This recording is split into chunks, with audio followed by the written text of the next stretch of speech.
Kristin, and you're listening to Podcast and Amplify, a podcast for women entrepreneurs who want to amplify their voice and brand through podcasting and grow a wildly successful business. I'm the executive producer and host of 2 shows and an entrepreneur, and I love helping women grow their visibility, mindset, and business to the next level.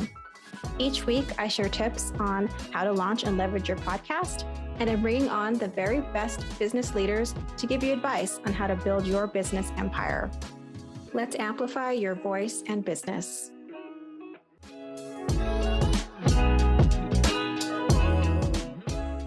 Hey there, welcome back to the show. I'm your host, Kristin, and today we're talking about perfectionism and how it might be holding you back from starting a podcast. So perfectionism is something that I am very familiar with. I call myself a recovering perfectionist. For years, I thought that I wasn't a perfectionist. I worked in corporate communications for about 15 years, and the environment that I worked in, especially the last company that I worked for, the standards were really high. It was a global firm, the number one firm in the industry that I was working in, and there was a high level of perfectionism, high standards. It was really a rampant part of the culture. And I remember thinking, well, I'm not like that. I don't do that. I don't spend long hours sort of nitpicking at things until they're quote unquote perfect. I have reasonable expectations. I'm not holding everyone to this impossibly high standard. Well, it turns out that I actually was a perfectionist, and it was just that I wasn't as much of a perfectionist as most of the people around me. Most of the people around me graduated from top schools. They were overachievers. That's never been my thing. I'm not necessarily an overachiever for the sake of achievement. That's not what fills me up. I definitely like to do a good job, but there has to have a bigger meaning and connection for me, and not just achievement for the sake of achievement. However, the way that I realized that this perfectionist tendencies were manifesting themselves was a few things. I was highly critical of myself, not necessarily of others, although probably in certain areas I was, but definitely highly critical of myself. I did have high standards. They weren't crazy unrealistic, but I did push myself really hard. I focused on results instead of the journey to get there. I had a huge fear of failure. So I never really did anything that I didn't know that I could do, that I wasn't confident that I could do it and not mess up. And so I realized that I was operating from this perfectionism, and it really wasn't healthy. And I went on a mental health journey, I call it, back in 2016. I realized a few things needed to change, but through that experience, I definitely came to understand how much perfectionism was a part of how I operated in the world, and that I needed to let it go. And I still struggle with it, but I'm definitely much more conscious of it and able to let things go, and just knowing that that is just so unhealthy and actually prevents you from achieving a lot of your goals. Some other traits of perfectionism include all or nothing thinking, procrastination, defensiveness. So I had a few of the traits, definitely. And when I came to starting my podcast, that was really something that came back up again, because I was used to having such high standards for myself. And it did hold me back from starting my podcast initially, because I had those feelings of it needs to be perfect. I can't put anything out there unless I sound a certain way. I sound professional. I sound polished. I sound perfect, basically. And those things definitely held me back initially, because I had been on my mental health journey. And part of that was building up my confidence and learning how to be okay with doing things that were outside of my comfort zone, I had built up that muscle of being uncomfortable and doing it anyway. And so I was able to create my podcast. I also have 15 years of experience as a marketing communications professional. So the tech and the creative part wasn't so much of a hurdle for me. I was able to apply a lot of what I already knew how to do, a lot of my skills into creating my podcast, and it just translated really well. But I know I'm not the only one who, when thinking about a podcast, has these ideas of how it quote unquote should sound, comparing ourselves to podcasters who've been doing it for maybe a decade, maybe 5 years, just having these really high expectations on ourselves and being overly critical. Those are things that can really hold us back from starting a podcast. So I wanted to share a couple things that have helped me when those perfectionism traits start to rear their ugly little head. So first of all, perfectionism really is about self-worth. It's the idea that we need this external validation to validate that we are worthy. It's like saying, see, I'm perfect. So I deserve your recognition or I deserve your praise. It's seeking that validation externally, which is always a really dangerous way to seek validation for yourself, right? You are whole and worthy, beyond worthy. And so you really just need to look inward and give yourself that validation of worthiness. Now, I know that's a big issue for almost all of us in some form, right? Most of the things that we're struggling with, they come back to our sense of self-worth. But the problem with perfectionism is, first of all, it's subjective. So you have no control over what someone else thinks is perfect. Therefore, you're always kind of playing a losing game in a sense, or you just have to like kill yourself to the point of creating something or doing something so that no one can find any faults with it. So then you're spending your energy trying to guess, think of what all the problems could be, or what are all the things that people could be critical of. And that's just frankly exhausting. It becomes this never ending chase to constantly prove to ourselves and to others that we're good enough. But like I said, the truth is that we are all good enough. We are all worthy. So when you're thinking about starting a podcast, you might be thinking that the way you record your episodes has to have no ums or ands, or you have to ask the right perfect questions to your guest. And what you end up with, you might think is so fantastic, but someone else might hear it and think, oh, I could have done better, or they might have judgments or be critical of it. So that's why it's really important for you to focus on what's good for you, what feels right for you. And that way, whatever you put out at the end of the day is enough because it meets your expectations. You feel good about it. So that's just one way to think about perfectionism and the fact that it's very subjective in terms of what is quote unquote perfect. And that chase to meet this perfect ideal is just really unsustainable. So I want to share two things that really help me and continue to help me think about perfectionism. And they're great reminders that I think about all the time. Every time that I'm feeling like I want to lean into my perfectionism, these are the things that have really helped me. And I want to share them with you because they are so helpful and they continue to be helpful. So these two things are little gems, I call them, and they come from two very powerful, very strong, very just dynamic women. So the first one is from Brene Brown. I heard it on her podcast, Unlocking Us. Absolutely love that podcast. And how she explained perfectionism really blew my mind. Like it was a stop me in my tracks moment because I usually listen to my podcast when I'm walking my dog, and I'm pretty sure I stopped in the middle of the street or in the middle of the sidewalk at least, and just had to like process what she said. So I knew that perfectionism was connected back to, your sense of self-worth and needing that validation, that external validation of, feeling good enough, worthy enough.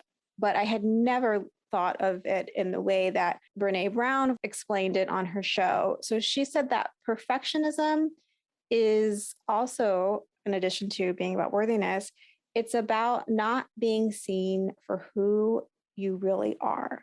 And that it prevents us from actually having true connections with others, because perfectionism is a way to hide who you really are. That idea just really blew my mind because it is so true. And here's why: we as humans are imperfect, right? So to present to the world this perfect version of ourselves is not being genuine, and it's not being who we are. Being imperfect is what makes us human.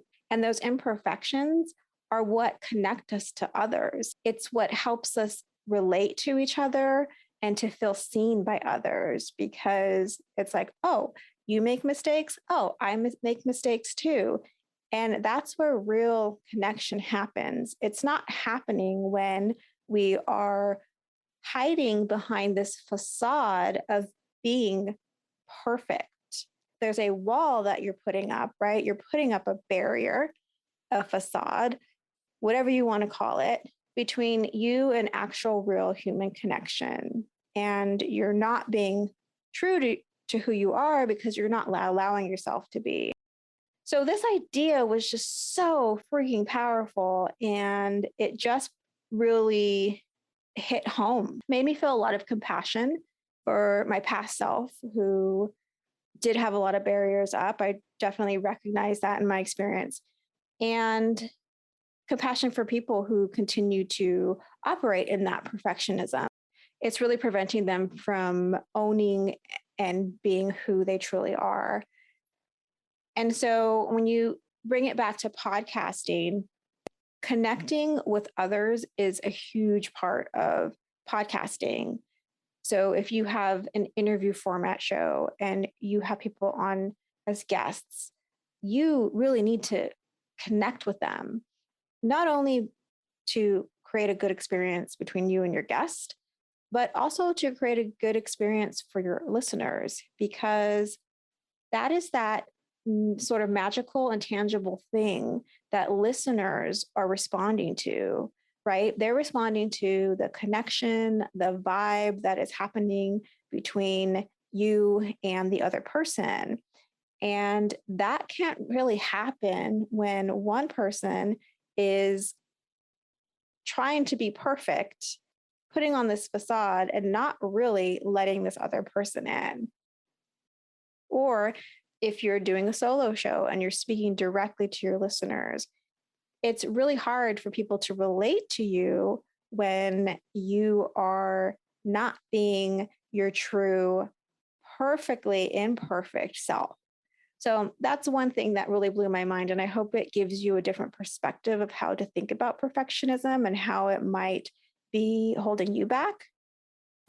So the next little gem that I want to share with you is a fun one. So in an interview I heard on one of the late night talk shows, Tiffany Haddish was on, and she is freaking hilarious. I just love her energy, her spirit. And she was talking about wanting to make like 1,000 movies in her lifetime. It was some huge goal of like, I'm going to make this many movies in my life. And I was like, wow, good for you. It's great to have these big goals. So she set this really big goal for herself. She put it out there to millions of people on the talk show. And then she said, they're not all going to be good.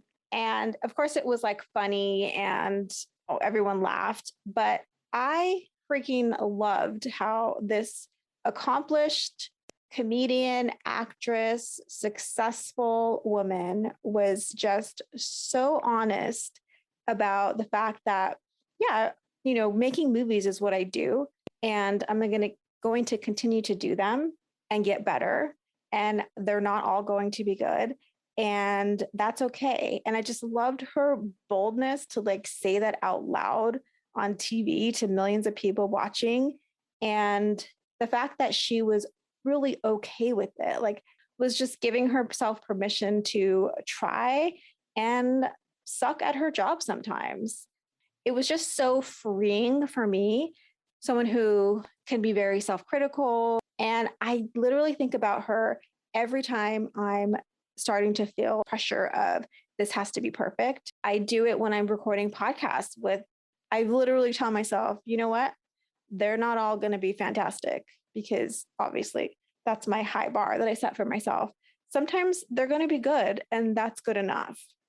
And I just have that reminder that it's okay to sometimes not be great at things. And Tiffany Haddish told me so. And now I just feel like permission to do something, try my best, and that's okay. So, my friends, that is it for me. We talked about what perfectionism is. We've talked about how it's connected to your self worth, how it can be a real barrier to true connection and actually can be a mask. And we talked about how to give yourself permission to not be perfect. So I hope these things were helpful for you in terms of thinking about a podcast in a lighter way, understanding that it is really about the journey and not the destination. It's about what you'll learn from just starting your podcast and doing it and trying it. And those are really valuable, beautiful things. My podcast has definitely evolved. And even today, I wouldn't call it perfect. I would not call it perfect at all. I would say that I love what I'm doing and it feels really good. But I know that my assessment of how good it is or isn't will be different 6 months from now. And I've truly enjoyed pushing and growing and learning through this medium. And it's just a great opportunity if you let go of really high standards, being critical of yourself, being afraid, being focused on the end results, being perfect, that you can have so much fun with it. So I hope this helped you to think about podcasting a little bit differently. And I hope you feel encouraged to get out there and start your show. And if you need help doing that, I want to let you know about a program that I'm launching this week. I'm super excited about it. It's called the Overwhelmed to Aligned Podcast Intensive. And it's a 60-minute one-on-one session with me where I walk you through some really great prompts to help you get clear on your podcast vision. And I really believe that this is the best place to start because when you have a clear vision of where you are trying to go and you really feel into that, you explore it and you understand it, that plays such a huge part in your success because you see it clearly, and it helps you focus on what are the next steps to get me there. The vision is also tied to your why. And when you're tied to your why, your core values, that is another huge factor in your success and whether or not you launch your podcast. So, in this intensive, we will figure out what are your business goals for your podcast, who is your ideal listener, and then what is your unique voice, what's your secret sauce that you're going to bring to your podcast that no one else can. And then you write your vision. And once you have that clarity, it is so powerful. It builds such confidence when you know that your podcast is aligned with your core values, your business goals, and being in alignment is what creates that flow and that ease. And so if you've been feeling really like overwhelmed and like, oh, I have all these ideas, but I don't even know where to start, this is the place to start and have the rest of your podcast really fall into place in an easy way. So I'm very excited to bring this offer to you. It's a super fun, interactive hour with me. And if you are interested, again, it's the Overwhelmed to Aligned Podcast Intensive. You can head to the link in the show notes. It's podcastandamplify.com/intensive. So that's it for me for this show. If you found this show helpful, go ahead and leave me a DM on Instagram. That's where I am most of the time. And let me know if anything resonated with you. I would love to know what you got from this episode. So thank you for tuning in today, and we'll see you next week. If you loved today's episode, please subscribe so you don't miss a show. And rating and reviewing this podcast is the best way to help support us. Always remember, your voice and what you have to offer is needed in the world. Until next week, take care.